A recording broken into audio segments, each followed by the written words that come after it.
We in here, man. Shout out Philly music, man. You know. Right. All right, LP, have a belated birthday, man. Thanks, man.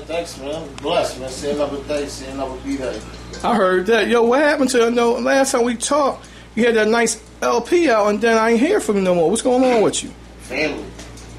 Take care of the family, man. Like, people don't understand, like, you gotta stay on top of your job, man. This rap ain't nothing that you just hop out the closet with, hop back in. Like, you gotta, like, really take care of your responsibilities. Life about responsibilities, and it's like, I'd rather say this, man, to make long story short. If I got a $200 phone bill and I want to go to the studio, I'm not going to take that $200 and just pay for the whole block in the studio and do songs and come home and just be fucked up. Not just a phone bill, but like food, like bills, you know what I mean? Just like getting everything done. Like, I got a son, I got a family. So it's like the spare time that I got, you know, I like rap, but it's like when you're doing it from the muscle and you're trying to like recreate yourself and keep yourself in the mix, it's kind of hard. So, you know, I got love for the game, but at the end of the day, I'm not dumb. I'm just not going, you know what I mean, dish out nothing, and, you know, nothing comes overnight. So, you know, the game, the love for the game ain't never go nowhere, but it's like, to be honest with you, in reality, man, if you want that stuff, costs, man. Sometimes you got to put out a little and make a lot. I feel you on that. Like, you know, but, you know, I'm just taking care of my responsibilities, just being man at the end of the day. Well, it's good to see you back. Definitely that. I got that new CD. That too, man. You know what I mean? Shout out Izzy, man. This is my man, you know, he been like, what a lot of people don't know, man, is like, I'm a fan of a lot of Philly artists. Right. And I won't tell like these artists that, you know, because a lot of artists get big-headed, but, you know, I watch and I stay in the mix. I'm on YouTube, the World Stars, and I'm listening to the radio, and it's like motivation. Because it's like you always got to keep up with yourself. Like a couple years ago, I was on the YouTube when I was listening to KRS-One, and he always say, you know, every year I write a battle rap for every rapper. Yeah. You know what I mean? Because he never know who he going to come at. And I was looking at the joint back in the day, like, you know what I mean, when he was going at Nelly. And KRS-One, you talking about KRS-One, the Bridges over, you talking about KRS-One, Boogie Down Production, boy, it's like lyrical, like I like KRS-One. But then you got like new artists like Nelly, that he can just jump out the mix. KRS-One, he been going for a while, he come back, and you know, he come out the mix and he keep up. You know, it ain't nothing personal, it's all about his skills, like an art. You know what I mean? So it's like when Jordan retired and he came back, and you know, when he played against the AIs and them, and you know, and he retired again, it's sort of like a sport. It's all about brushing up your talents, man. Well, what got your juices flowing to get back in this game? Keeping up with the young generation, man. When you fall back from the game, you feel as though you like, damn, I'm getting old, man. And it's like you always want to come in and leave out like how they knew you. Okay. I don't want to go out without a bang, man. I want to, you know what I mean, at least give it a run for his money. You know what I mean, you got to think like, man, look at the Celtics, man. Kevin Garnett, he came in as a rookie. Yeah. Dudes is old now, man. Right. They balling, you know what I mean? Right. You gotta leave out with a bang. Everybody want that win, that W. I just can't leave out and be like that, because all in reality, what LP really do to make it like, I got the buzz, I got the local fame, but it's like the worldwide fame. I didn't touch the world yet. Okay. It's a chance. Like, if I'm still, like, I believe if I'm still breathing and I still got the voice to tell my story, I still got a chance. Well, I'm having fun with it. I was talking to Rain, I said, well, my sons got me into the DVDs, watching them back in the day, Big Star. And I told him last time, I said, the three people I always watch out for was Rain, Reed, and you.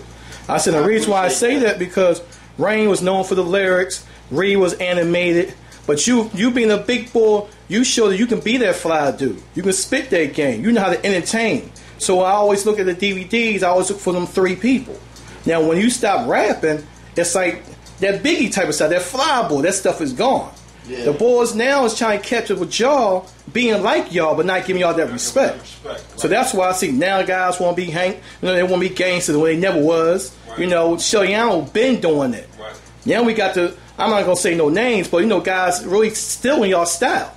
Yeah. You know, only plain and simple. But like at the end of the day, like history repeats itself. Right. And now, like at the end of the day, like my style is like I'm motivated by Biggie, Jay-Z, but like really I'm motivated by like Big L, man. Okay. And that's my man. Like I was even stealing bars from Big L shit and putting them in my shit like how Jay-Z had taken from Biggie.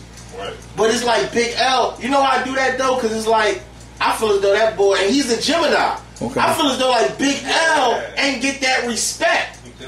Like, come on, like, I do that shit to this day. I love dude, man. Like, dude is even Nas. Nas is like one of my favorite rappers. It's like, and so when I see the young people doing all that shit, like, I support it, because it's like, I looked up at Biggie and them, like I look at the lane, like, wasn't nobody in Philly talking that fly shit, man. Wasn't nobody in Philly talking that fly shit. So, like, it ain't just, I'm just talking, it's like, that's where I come from. Me and my brother, we always grew up with a mom and a dad. We always got our way. We didn't have to go to the corner and sell drugs. The most we probably had it hard was my mom was on a budget. She ain't getting us these Jordans this week because she got to pay a phone bill, or she'll get them next week, or my dad gonna get them.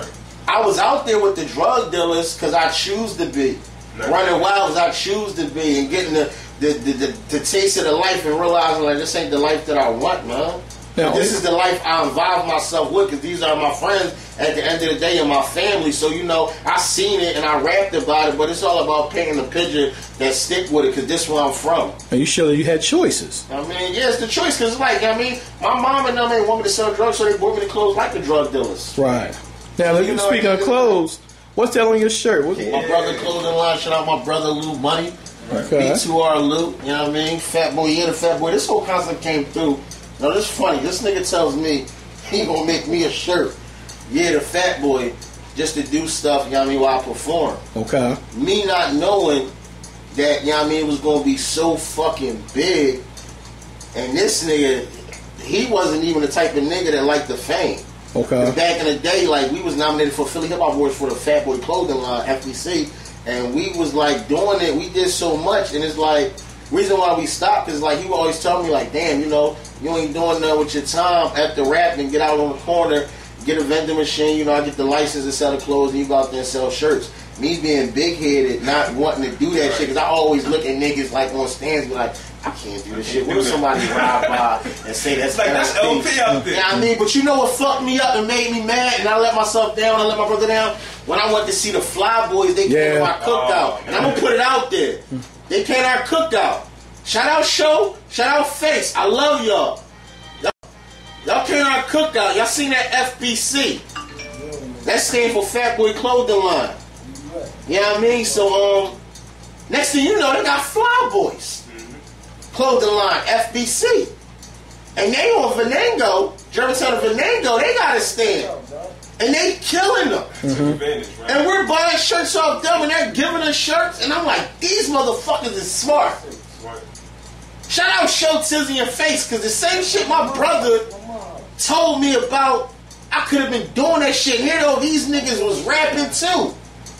And it just so happened that great minds think alike. And these dudes came with a vision and said, fuck that, we put our pride to the side.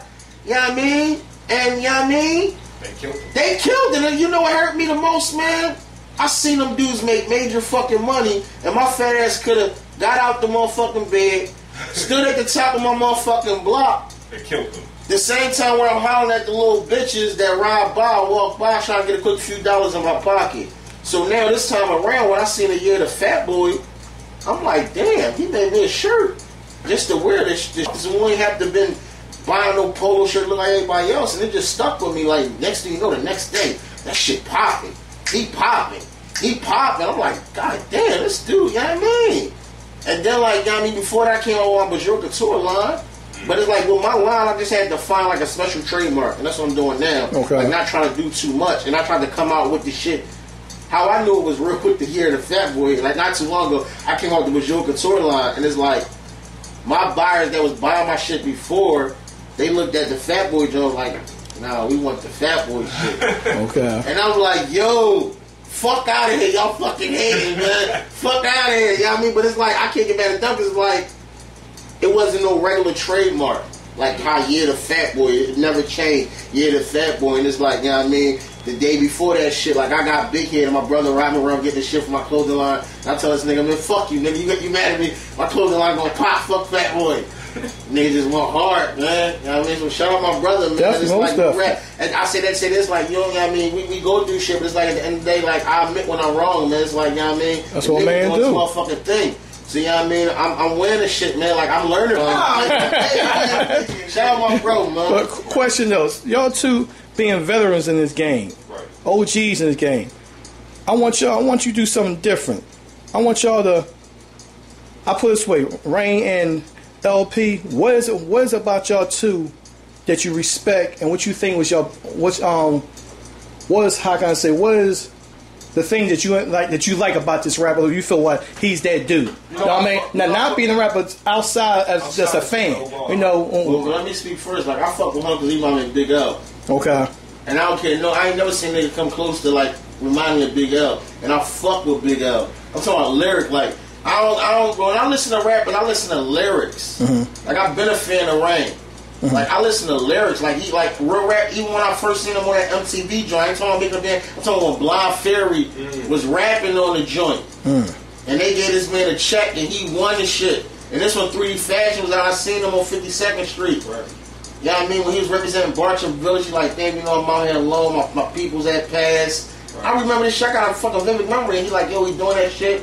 And he doing this thing. Same time I was doing the Showtime thing. Okay. And when I first seen a nigga, he knew I was. I knew he was. Like, yo, man, you doing your fucking thing. He'll tell I seen him in 3D Fashion.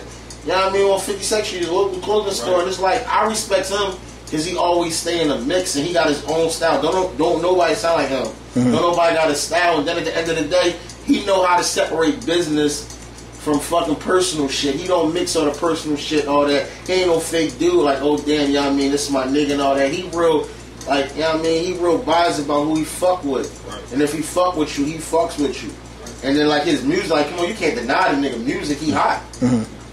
He can actually rap. See, a lot of niggas can rap, but they can't make songs. Mm-hmm. Like this nigga, he makes songs and he rap and he just like he's a beast. So that's somebody you will want to get on the team with. Right. Because you'll be a fool to say, well, I'm going to go against him. If you go against him, you don't know which way he going to come. It's good for the competition. But you don't know which way he going to come because he's so fucking lyrical.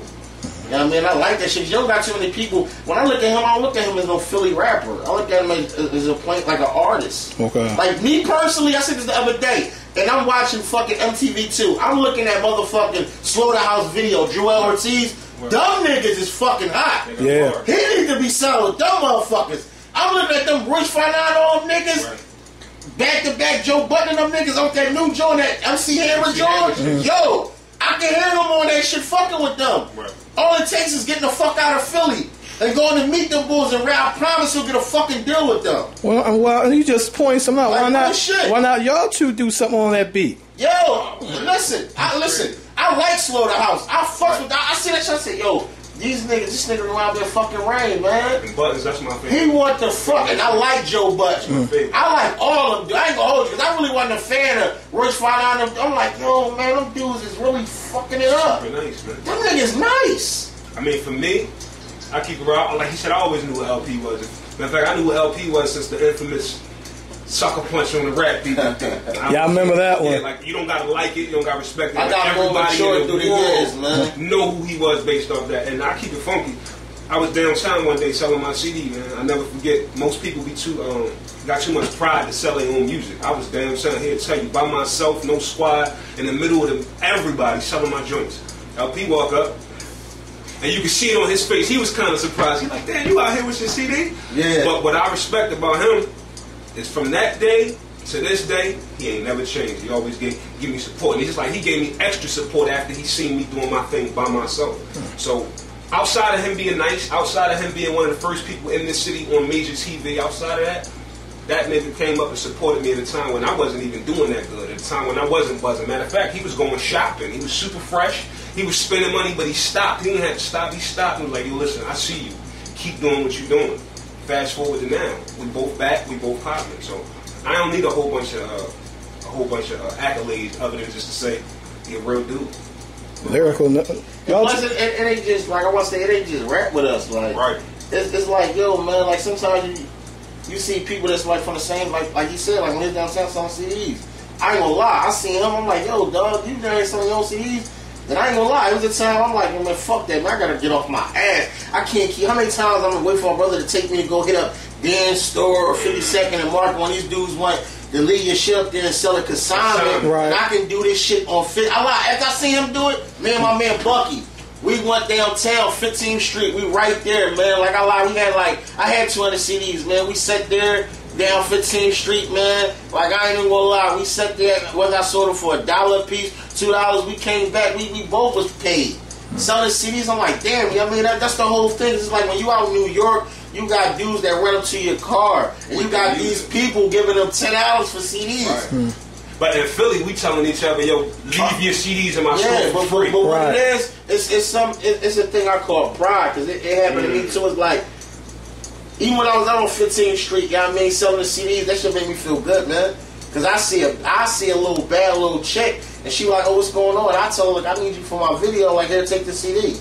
But I know she gonna listen to it, and I'm set where as though I'm with my brother, and I'm riding on Bro and Gerard. He riding, and I give a card to some lady, and we throw the CD in her car, and she called me back like, yo, your music sound good. That's like, yo, when you got a female telling you this shit sound good, you like, yo, man, I know I could fuck her. I know she gonna tell her girlfriend, and she got me like, you cocky right now, and that's what it was like with the Showtime shit, man, like. Shout out Young Blake, even though Young Blake won that shit was an experience, man. Right. How was that experience? It was an experience. And like when I first battled Young Blake, like I always knew Young Blake, like through that whole episode, I hated him. I hated him. Like that was my man, like real rap, man. Him knew each other before that, but at the end of the day, it wasn't so much I hated him personally, I hated him as a fucking rapper.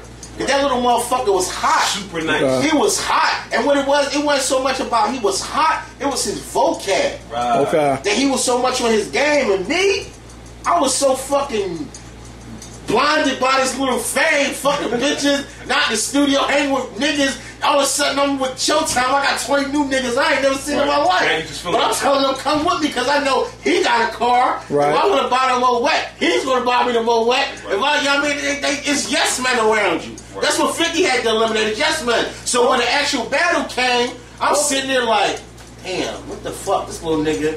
Right. I had one fucking rap, and that was the last rap that I wrote.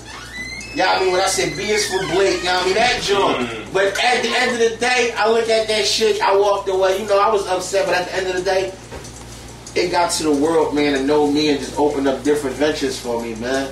And shout out Blake, because me and Blake even did a lot of things with, though he produced one of my videos. That's what's up. And me and Blake, to this day, that's my man. That's my man. And to still be relevant in 2012, that's my man. You must be doing something. And that's my man, because that's my youngin'. Like, he doing his thing, and I fucks with him heavy. And he's from West Philly. That's what's up, right. We doing our thing, man. And like, when I'm out in New York, niggas love Rain. Right. When I'm out Atlantic City, when I'm out Jersey, when I'm everywhere, motherfuckers fuck, they talk. They fucks with niggas. Right. They talk. They talk. Yeah, right. What's going on with him? MTV. You was on MTV. Yeah. What was that experience? How was that like? I mean, it's cool. You know, I'm in a different space though. Like, to me, I see what it is. It's fun and all that, but I think dudes get caught in that life. Like P said, he got caught in the lights for a minute. I think if you don't know no better, that life is meant to trap you. And I got trapped the same way. Like, you start thinking this is forever. That shit ain't forever. You only hot as long as you on TV. So right. I loved it, but I used it more as a learning experience than a highlight. You understand? Okay. Now, and I believe him, because it's like, I'll be a fool to sit here and tell you, like, even with this fame, and I want to touch on this subject, even with this fame, like, you know what I mean, with these little bit of TV shows, these little DVD joints, I still, to this day, I'll be like, yo, man, you know, I appreciate the love and all this shit, but it's like, when I was at a standstill, y'all niggas weren't showing me this fucking love. Right. I mean, I appreciate the love, but it's like, come on, you wouldn't be doing this if I wouldn't be popping off like that. Now I'm your man. Now you're a fan. Right. When I was at a standstill, you weren't fucking with me. That's why I look at this shit like, yo, man, should I charge them or should I do it out of love? Sometimes the love will fucking kill you faster than the motherfucking hate.